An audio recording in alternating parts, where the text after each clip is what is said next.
El personaje que dio inicio a todo este asunto de los superhéroes nació en 1933, aunque se dio a conocer al mundo un lustro más tarde.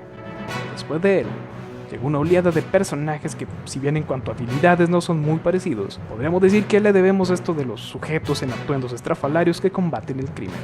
Pero como el título del video lo indica, hablaremos de personajes que de forma confesa, y solo alguno que otro sin querer, fueron creados teniendo como fuente de inspiración al que podría ser calificado como el segundo superhéroe, Batman. Nota importante: no soy de los que tienen la idea de que Batman es el papá de los pollitos, ni siquiera Superman lo es. A todos ellos les anteceden personajes como Sherlock Holmes, el Zorro, Tarzán y muchos otros, de los cuales se tomó inspiración para crear a los superhéroes. Los personajes que ocupan este top claramente están inspirados en Batman, y como dije anteriormente, en algunos casos hasta sus propios creadores lo reconocieron. Ya verán. Número 5. Rorschach y Búho Nocturno.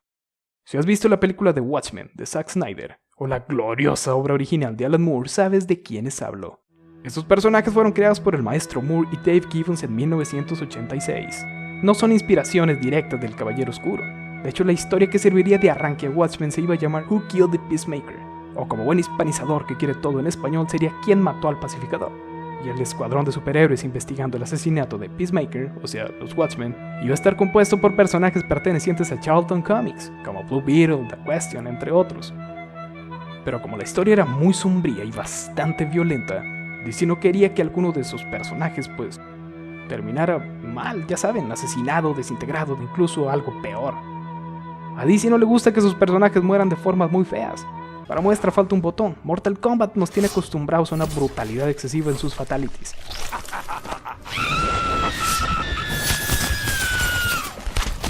Baraka wins. Flawless victory.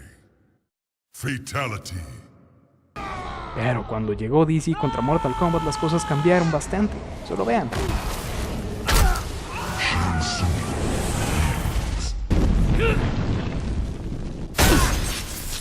Liu Kang wins. Kano wins. Flawless victory. Pero bueno, volviendo al tema. Como a DC no le gusta maltratar muy feo a sus personajes a menos de que sean sus propias historias, le pidieron a Alan Moore que pues creara otros personajes. Y fue así como nacieron los Watchmen que todos conocemos. Los de este puesto, Night Owl o Búho Nocturno y Rorschach, son los sustitutos de Blue Beetle y The Question respectivamente. En el caso de Rorschach, más allá de lo físico que obviamente está inspirado en The Question más que en cualquier otro personaje, fue el propio Moore quien dijo que Rorschach fue creado con ciertos rasgos psicológicos, por decirlo de alguna manera. Y pensando en la idea de que un vigilante tipo Batman guiado por la venganza en el mundo real sería un tipo que no está muy bien de sus facultades mentales. En pocas palabras, sería un psicópata. De Night Owl solo hay que resaltar el hecho de que sus gadgets, su traje y hasta su vehículo tienen motivos búhoescos, como en Batman son murcielagescos. Disculpen haberme inventado esas dos hermosas palabras, pero no se me ocurrieron otras. Bueno, para ya no tardarme tanto con ellos, trataré de resumir lo más posible quiénes son. La verdadera identidad de Rorschach es Walter Joseph Kovacs. Nació en 1940, no se sabe quién es su padre, y su madre era una prostituta que abusaba de él física y psicológicamente, quien fue asesinada cuando él tenía 12 o 13 años. Teniendo una infancia llena de abusos, y creciendo asqueado y avergonzado del rumbo que tomaba la humanidad, a los 25 años, fue cuando él decidió crearse lo que de ahora en adelante él llamaría su rostro, y se convertiría en el brutal vigilante nocturno, Rorschach. Arrest me! I did it! I said I did it! Look, I've got a problem, man. Fucking take me in. Take me in! No! No! Men get arrested. Dogs get put down. En sus inicios fue donde conoció a uno de los que él podría considerar como amigo, a Daniel Driver. Nacido en 1945, él sería el Búho Nocturno segundo. El primero fue Hollis Mason y fue quien le entregó el manto a Daniel después de entrenarlo muy duro. Dicho entrenamiento, acompañado de una fortuna heredada por su padre y una fascinación por la electrónica y por inventar cosas, crearon al segundo Búho Nocturno.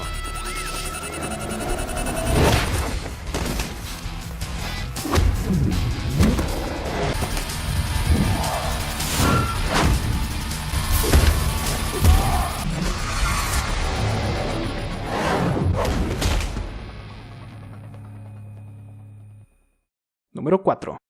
Nighthawk. Existen dos Nighthawk, uno de Marvel y otro de DC, pero solo uno de ellos está inspirado entre comillas en Batman. Ya verán por qué lo de entre comillas al rato. Y estoy hablando del Nighthawk de Marvel. Muchos lo consideran un plagio descarado. Tal acusación podríamos decir que es falsa, pero... bueno, para ser honestos, es una especie de verdad a medias. Su creación viene de un guión descartado por alguna razón, de un cómic que enfrentaría a los Vengadores contra la Liga de la Justicia. Pero Marvel, ni tarde ni perezoso, recicló la trama, reemplazando a la Liga de la Justicia por un equipo de supervillanos llamado el Escuadrón Siniestro. Este estaba compuesto, entre otros miembros, por Dr. Spectrum, Wizard, Hyperion, y el que ocupa este puesto, Nighthawk. Hay dos versiones de este personaje, pero la primera, aquella creada por Roy Thomas y Sal Buscema a finales de los 60, será de la que hablemos en esta ocasión. Su verdadero nombre es Kyle Richmond. Apareció inicialmente como un supervillano en el número 69 de The Avengers, convenientemente en 1969. Fue el hijo del poderoso empresario Arthur Richmond. Durante la pubertad y adolescencia fue bastante problemático. Alguna vez llegó hasta golpear al director de su escuela, pero él era consciente de que su padre iba a callar con dinero e influencias cualquier queja, cosa que alentaba a este joven a seguir con sus desmanes. Cuando creció, inició una relación con una chica llamada Mindy Williams, quien supuestamente fallecería en un accidente automovilístico provocado por el propio Kyle, quien conducía en un estado avanzado de ebriedad. Pero Mindy en realidad no murió, sino que quedó parapléjica y el padre de su novio la hizo desaparecer de la vida de su hijo, dándole un montón de dinero y mandándola a vivir muy lejos. Esto, Kyle no lo sabría durante mucho tiempo. Cegado por la culpa de haber matado a su novia, Kyle trata de enlistarse en el ejército, pero es rechazado por tener un soplo en el corazón. Posterior a ello se obsesionó con ejercitar su cuerpo y su mente, así como para encontrar una cura para su padecimiento. Tiempo más tarde, se topa con el poderoso alienígena Endwigast, mejor conocido como el Gran Maestro, quien lo incentiva para que use su riqueza en la elaboración de un suero que incrementaría sus habilidades durante la noche. Básicamente lo que el Gran Maestro quería era crear una versión maligna del Escuadrón Supremo, pero en la Tierra 616, ya que aquí el Escuadrón Supremo pertenece a la Tierra 712, y aquí el Gran Maestro se las ingenió para crear al Nighthawk de la Tierra 616. Posteriormente, él creó artilugios y varios dispositivos para aumentar sus habilidades. De por sí el tipo ya era un excelente combatiente y un acróbata envidiable. Pero estas mejoras le hicieron poseer una habilidad y una fuerza sobrehumana, permitiéndole esta última levantar casi 1 tonelada. Y esto era la luz del día, ya que con la oscuridad de la noche, todas y cada una de sus habilidades se duplicaban. Número 3. Big Daddy. Antes que nada quiero dejar en claro que hablaremos del Big Daddy de la película, no del cómic. Este personaje fue encarnado por Nicolas Cage en aquella sorpresivamente buena película dirigida por Matthew Vaughn allá por el 2009 o 2010 más o menos. Esta estaba basada en la obra de Mark Millar del mismo nombre. Este personaje, en lo personal, fue el protagonista de una de las mejores escenas de acción que había visto.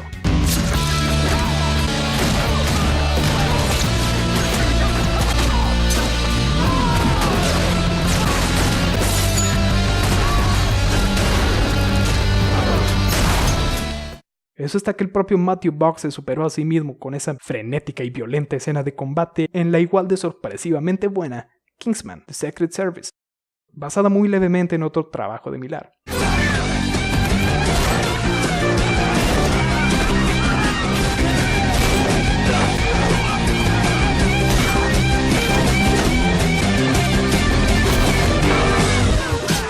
Escena que de hecho fue censurada tanto en el cine como en el formato casero en México, e imagino en gran parte de Latinoamérica. Y esto nada más porque la masacre era en una iglesia. Bueno, si lo dice uno así suena bastante feo, pero no tomaron en cuenta que era una iglesia racista. ¿Se imaginan mi decepción al comprar el DVD para ver la escena que no pude ver en el cine y darme cuenta de que también estaba eliminada en el jodido DVD? Bueno, no tiene nada que ver, solo quería deshogarme, disculpen. Volviendo al tema. El Big Daddy de la película es bastante diferente al del cómic, no solo en el traje, sino hasta también en su historia. El original es un loco delirante que se inventa historias para contar cómo llegó a convertirse en un superhéroe. Por ejemplo, él dice que su esposa está muerta y que se tuvo que quedar él solo con su hija, cuando en realidad este secuestró a su hija desde muy pequeña para entrenarla. Y trae un traje pues muy práctico. Y aparte no es un tipo confrontacional, por decirlo de alguna manera. La encargada de patear traseros es su hija, mientras que él se encarga de darle apoyo con rifles de francotirador a la distancia. El del filme tiene una historia más dramática con la que es más fácil empatizar. Y así como ayuda a su hija desde lejos con rifles de francotirador, también es un tipo bastante habilidoso en el combate cercano.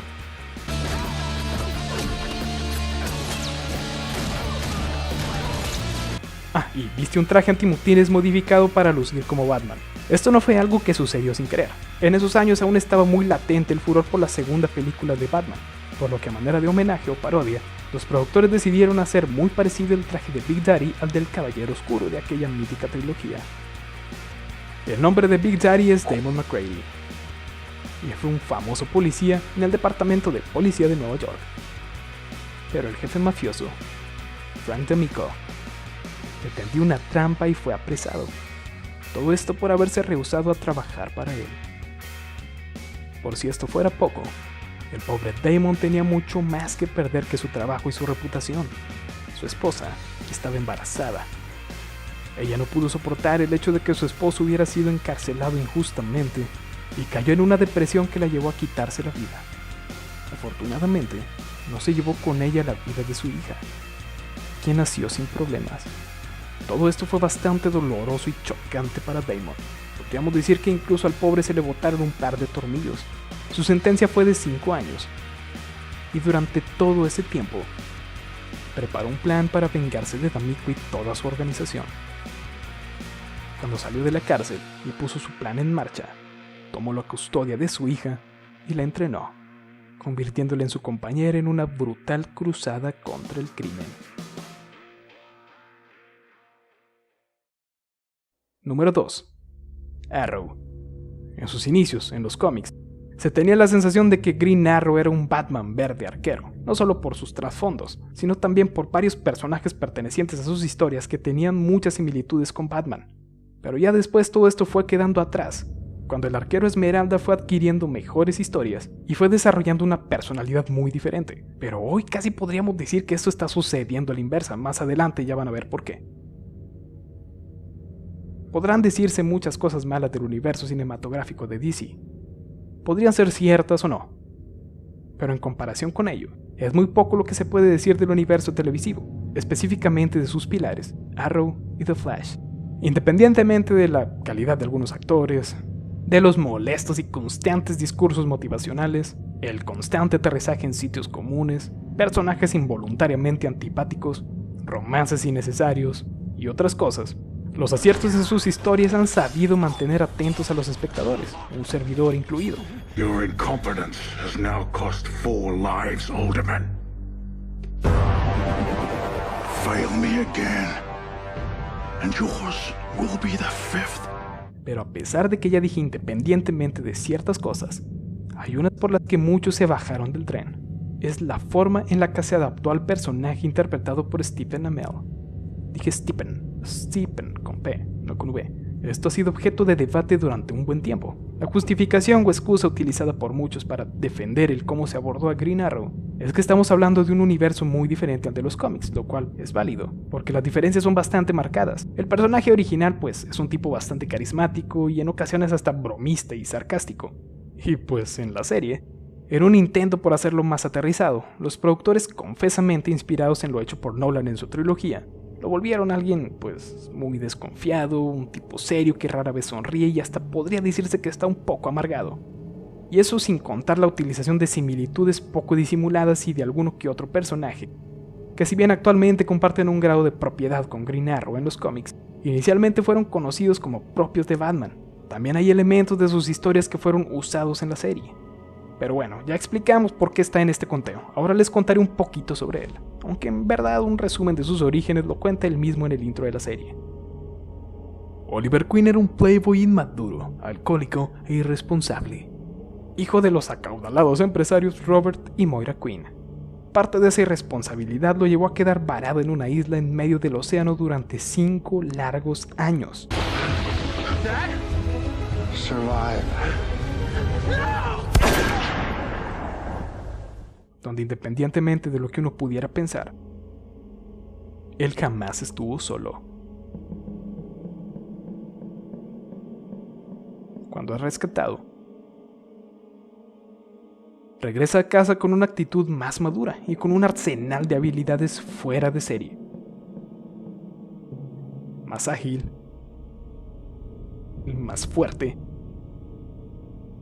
y con una destreza que iba casi más allá de lo humanamente alcanzable en la utilización del arco.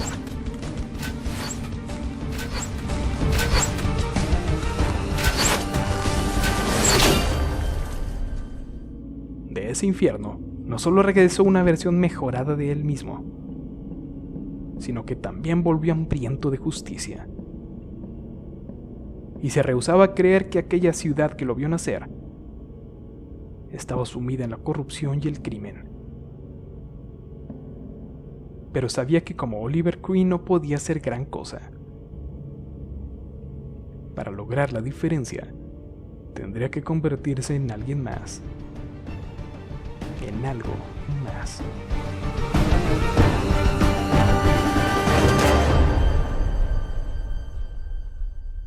Número 1. Némesis. Mark Millar es un tipo bastante extraño. No me malentiendan, es un tipo que en ocasiones pasaría casi por genio. Pero obras como Wanted, donde nos presenta una realidad alternativa donde los supervillanos pululan, donde pueden matar o violar sin ser castigados, esto lo dice Foxy, no lo invento yo, y mediante magia y otras cosas se encargaron de convencer a los superhéroes de que son actores que interpretan a superhéroes. O Kick-Ass, donde, como ya platiqué anteriormente la historia de Big Daddy, o un villano en la misma Kick-Ass, que inspirado por Game of Thrones, decapita a un héroe y le pone la cabeza de su perro. No digo que no sean buenas historias, pero la verdad son cosas bastante locas. Y pues Némesis es una de esas obras. La idea que dio rienda suelta a la creatividad de Millar fue: ¿qué pasaría si Batman fuera el Joker? Si alguien con la preparación de Batman, con la inteligencia a nivel genio y recursos ilimitados, decidiera convertirse en un agente del caos en un mundo carente de superhéroes. Bajo dicho planteamiento, creó a este supervillano y usó la pregunta anterior para promocionar su obra. Una cosa que me faltó mencionar es que esta es una obra para Marvel Comics, y a DC le preocupaba que se usara el nombre de dichos personajes de la forma en la que se estaban usando. Por ejemplo, Millar en una entrevista dijo que en lugar de tener como eslogan ¿qué pasaría si Batman fuera el Joker?, él había pensado en ¿qué pasaría si Batman fuera un hijo de puta? Por cosas así, DC pidió al escritor que se abstuviera de mencionar a Batman o al Joker, cosa que este aceptó sin problema y como gesto de buena voluntad cambió la portada que tenían pensado usar en el primer número. Afortunadamente esto no pasó de ser un intercambio de emails amistosos, jamás se recurrió a tomar ningún tipo de acciones legales ni nada por el estilo. Némesis es un malvado genio psicópata genocida cuya verdadera identidad jamás es revelada. Este tipo está tan psicológicamente enfermo que en un momento llegó a secuestrar al hijo e hija de un jefe policíaco e inseminó a la chica para embarazarla de su propio hermano. Así o más retorcido, ¿te imaginas ser el hijo y sobrino de tus padres? Se puede decir que este sujeto viaja por el mundo retando a las autoridades, especialmente los jefes de policía de las ciudades más importantes del globo, metiéndolos en enfermizos y mortales juegos para ver si son dignos rivales de su magnificencia. De no serlo, estos terminan con las grotescas muertes de los involucrados.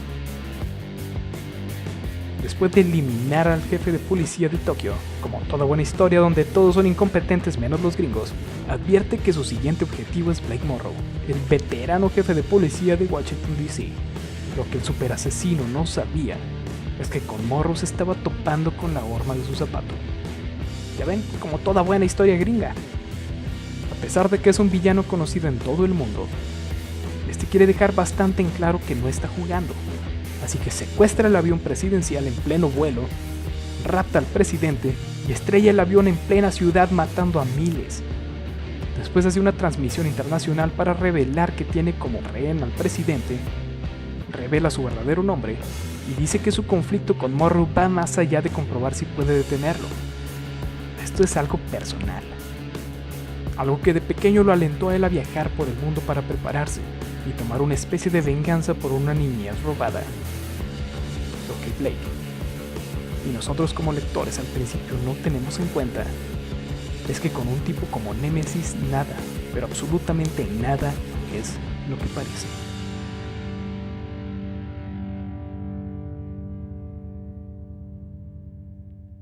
Pues el video ha terminado. Si les gustó me ayudarían bastante dándole un pulgar arriba, suscribiéndose y compartiendo esto con quienes ustedes crean les puede gustar este material.